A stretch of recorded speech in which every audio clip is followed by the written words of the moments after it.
everyone, wow, it's been a long time. Welcome back to my channel. My name is Alice, and in today's video I'll be having a special guest. A guest. She's rocking the light, but she's walking down here. A special guest that is close to my heart, not voluntarily but by first. But join me and welcome Rakale. You can see Hey guys, hello. It's so amazing to be on Alice YouTube channel. I'm excited about what we're going to discuss today. Trust me. So you're in for a good time. Yeah, basically. Yeah. So if you're interested, keep on watching. So now today we are going to be discussing. Okay, now let me give a little background story. So this, like, it's been a while we've seen, like a year plus, more than a year. Last time so was your sister's wedding. So more than a year, and it's been like, I'm like, Kale, how was after school been treating you? Like, basically, so today we're basically going to be talking about post-school experience. You know, if you don't know, we were colleagues in school. Yeah, she was my class rep.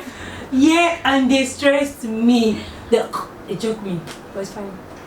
Okay, she was my class rep in school, and so I'm like, okay, let's catch up. Let's catch up on the camera, and let's see what's up. So now, the very first thing I'll be asking you, what do you think is the biggest misconception you've had about post-school life, like life after school? What's the biggest?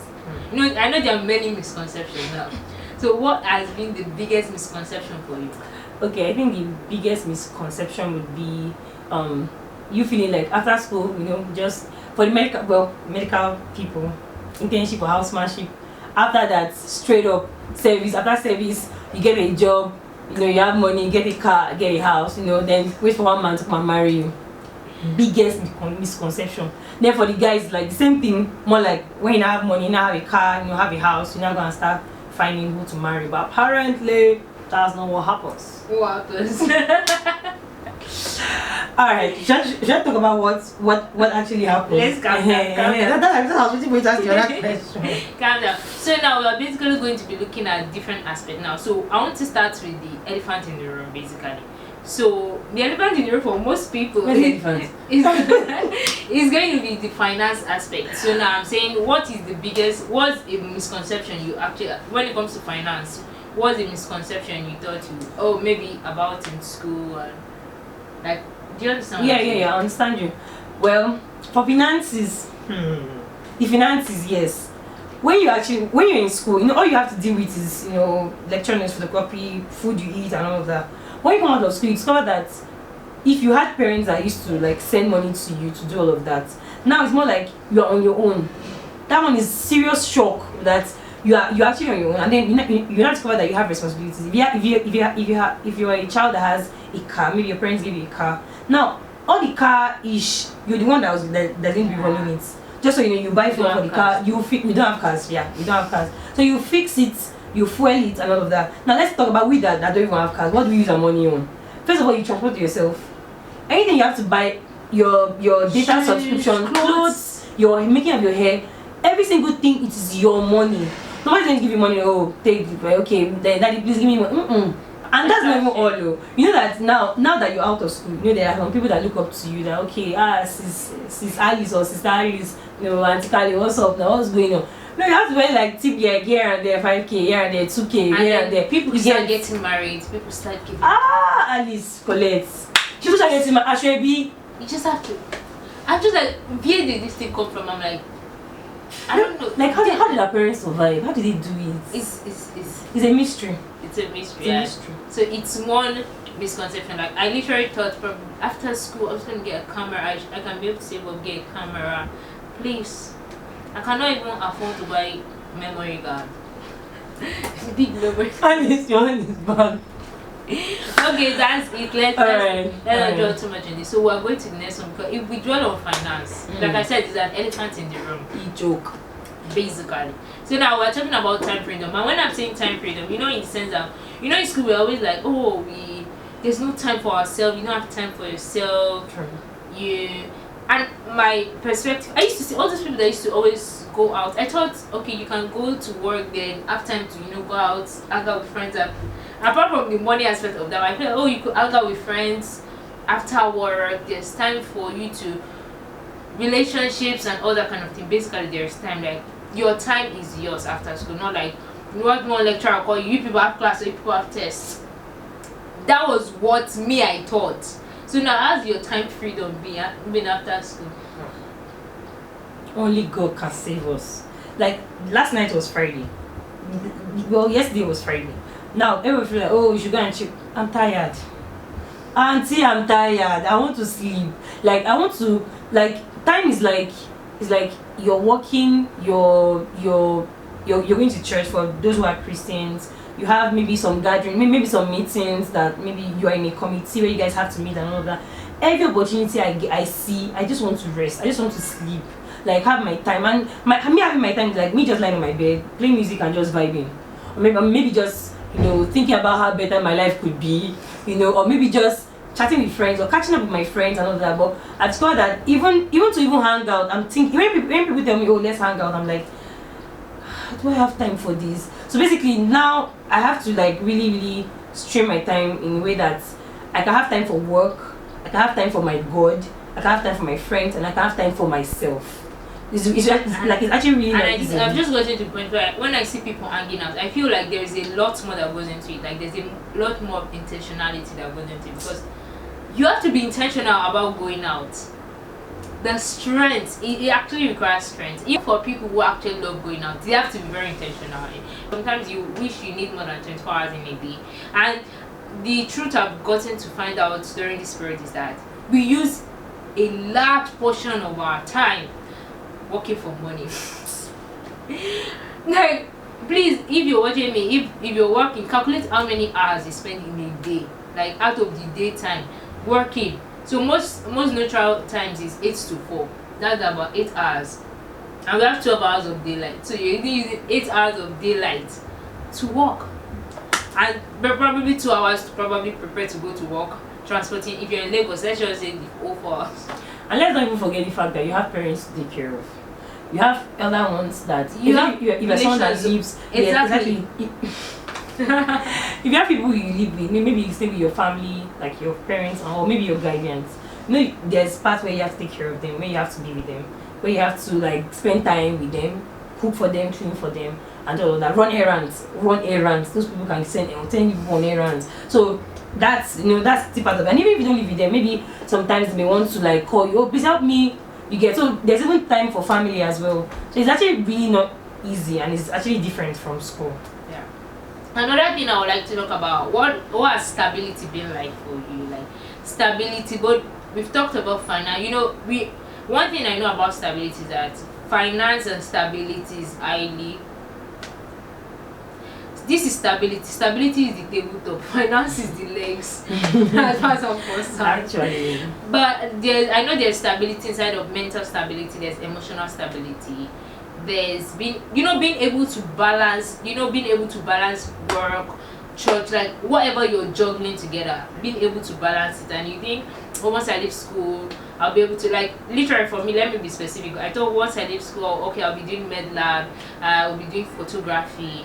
I'll be invested in church, and coming out I find out that it is so, like, literally I think I abandoned my photography because I found out that there was no way I could actually stable, like, juggle it up and balance it out, and stability has been something I've struggled with leaving school. So how has it been for you? Well, stability, like you said, well, physically, emotionally, mentally, it has taken a lot of intentionality, because there were times when I was fagged out. Like I was at some point I was like, what is going on? Like I have friends telling me, oh, you've not really like had our time, like what's up, you don't reply messages, you don't reply chats. And then like she said, finances are the legs. Also time would be the body of the stool, because stability involves your time, involves your money, involves your plans as well. Yes, exactly. So I'm someone that loves to dance. I can tell you throughout 2020 I probably did not make just one dance with you. I know how many times I rehearsed, but I never made one.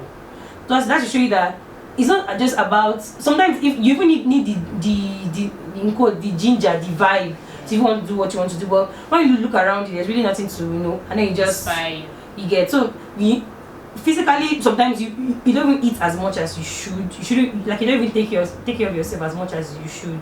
So all this combining with your emotional stability now, when some people, they have used their eye to see shege like this. So I'm going to talk about relationship, like romantic relationship, but even with your friends, even with your family and all of that. So last in the Nigerian thing, I've told myself that whatever happens, I have to keep going. I have to keep going. At a point, I had to like create these schedules or schedules. I had to write out things I needed to achieve every day. You know, okay, today I need to call so person, I need to talk to so person, I need to do this, I need to do that, I must make a video today, or I must write down. You know, those things help you to be stable. So at the end of the day, you're taking your list and you're like, okay, I've done this, I know. And trust me, even if you don't tick your list every day, maybe you score that in throughout the day you don't do any of what you plan to do, move it to the next day. Keep doing it. Keep being intentional. Sometimes you have to set alarms. Set alarms on your phone and say, okay, by this time I should be doing this. So once your alarm ring, even if you want to snooze your destiny, at least you attend to one. If you have 16 of it, you should attend to one. So yeah, I think that's how I've been able to like get myself stable. You know, one thing I just remember now, and while we were in school, I always thought stability was being able to work, like being able to give 50, like my all to everything, or being able to probably divide 50% to med lab, 50% to work. But over time, I've realized that stability is not necessarily balancing each and every one of the things in your life equally, but being able to actually attend to whatever is necessary at the right time. Sure. Like if weekend you can handle photography, do it. During the week you're handling MLS. So the fact that during in a day I think I want to do med lab, I want to work, I want to be able to snap pictures, I want to be able to do all these things in a day, that necessarily does not mean being stable. I realize that being stable means just being able to do what you're meant to do at the right time. It might be that you're giving 10% to photography, you're giving 20% to video editing. It doesn't have to be equal percentage, and that is finding your own stability. 70% might be stability for somebody else for an area of their life, while it might be 60% for you. Just finding your own. There's something they used to call it chi, like something like finding your own chi. Basically finding your own chi. I know books more, but basically. So now the last thing we'll be talking about, that's under misconception now, is actually growth. So how have you viewed growth? You know, what how did you view growth while you were in school? Like, okay, maybe growth back then for me, growth was like, I just felt when I leave school I will be fatter, I will be, I will be fatter. I would basically, like, when you see me, I wanted the fact that when people see me, they'd be like, oh my god, Alice, you've grown so much in every area, not just about physically, but I felt like I was going to grow physically, financially, and in every area. I felt growth was more physical for me. I think growth was very more physical for me, thinking that I wanted people growth. I thought growth was something that people would be able to see, and I didn't understand that growth sometimes is not always physical. It could be just within you, and you yourself, you just know you're growing. People might not see it. For me, I get a lot of people see me and like, oh, you're still the same, and I'm like, but basically, so what has growth been like for you?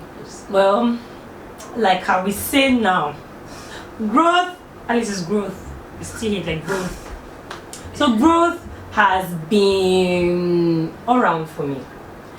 Well, a lot of people say I lost weight and all of that. Yeah, that's fine. That's still growth in other ways. Well, I would say actually, from the day you actually graduate, that you do your convocation, that the next day you are no more the same as the way you were the previous day. So whether you like it or not, as every day is going, you're growing in one way or the other. When you don't make it, when you're not intentional about your growth, you discover that you're growing in other things. If you don't decide to do something, you've discovered that you apportion time to other things. It's something my pastor says. Shout out to Pastor Emmanuel Iren of Celebration Church International. It's something he says.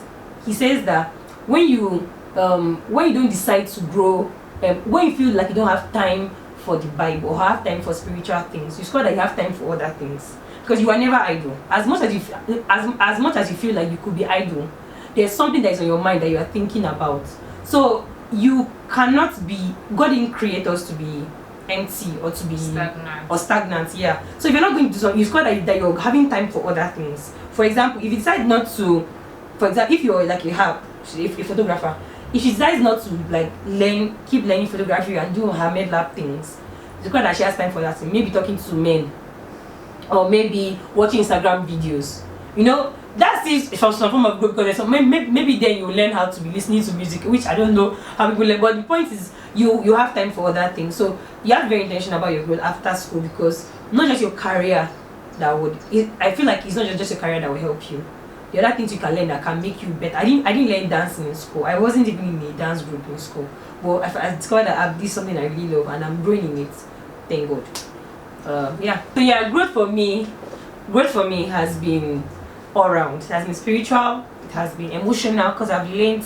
Maybe I may have learned the hard way, but I've learned, and I've learned mentally, to be able to stay, like be able to handle a lot of disappointments. Because after school, man, a lot of disappointments are no good. Yeah, I've learned, and I'm grateful to God I'm growing. Okay, so the last question for this video is, what do you think could have prepared you for this post school life?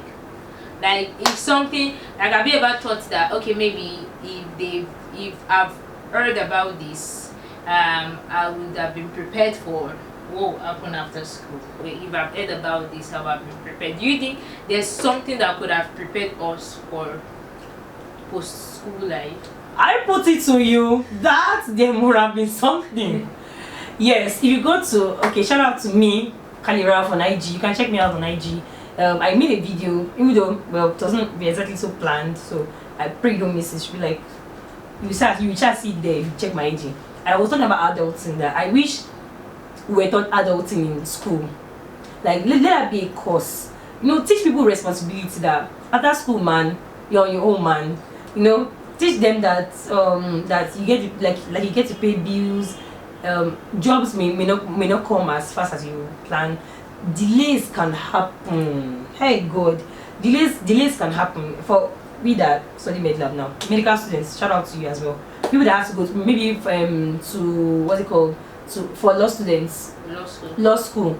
Like what happened during COVID time last year in 2020, when they had to put law school on hold. Yes, when they had to put law school on hold. Now they had to stay. There was delay. All these things are part of it. Anything can happen, so you should be prepared for. And all this, I feel like all these things can be taught in a course called adulting. You can give it another name, but the point is you're preparing students for after school. So it makes them know that, okay, if something like this happens, this is what I'm supposed to be doing. I mean, if they are taught that, okay, in case there's a pandemic, or in case you don't get your desired goals at this point in time, what can you be doing at that time? Or what if you don't have finances to fund what you want to do? What can you do? All these things, and how do you manage finances? But by then and also how do you manage your time? By then they put all of these things together. It's clear that when you come out of school, even when you're faced with challenges, you know that, okay, I'm supposed to do this. I'm supposed to do, it prepares you. I feel that you should have taught adulting in school. Well, I actually think so. I kind of don't really tilt to the opinion, because I feel some people always feel there are some things that experiences teach better. Okay, it might give us, what you're saying might have given us an idea, but it will still not be as practical, because okay, really our lecturer said it, that not every one of us will get internship spots at the same time. But it still came as everybody, when they probably said, everyone like, me, I shall get. Like, there's still that hope that when people are saying things that, these things will happen, you're like, ain't gonna be me, it's not gonna be me, other people will be the one. True. So I feel like largely, even teaching might giving us an overview into, okay, some people might get it, a large number of us might not have gotten it. And now, how they say experience is the best teacher. A lot of people will not believe, like, you're saying your own, I'm gonna get it. You're saying your own. But basically, so that has been it. So thank you very much, Kali, for having you on those show, or on our channel, our Umbo channel. Thank you so much for so you can check out, I'll put our IG and somewhere on the screen.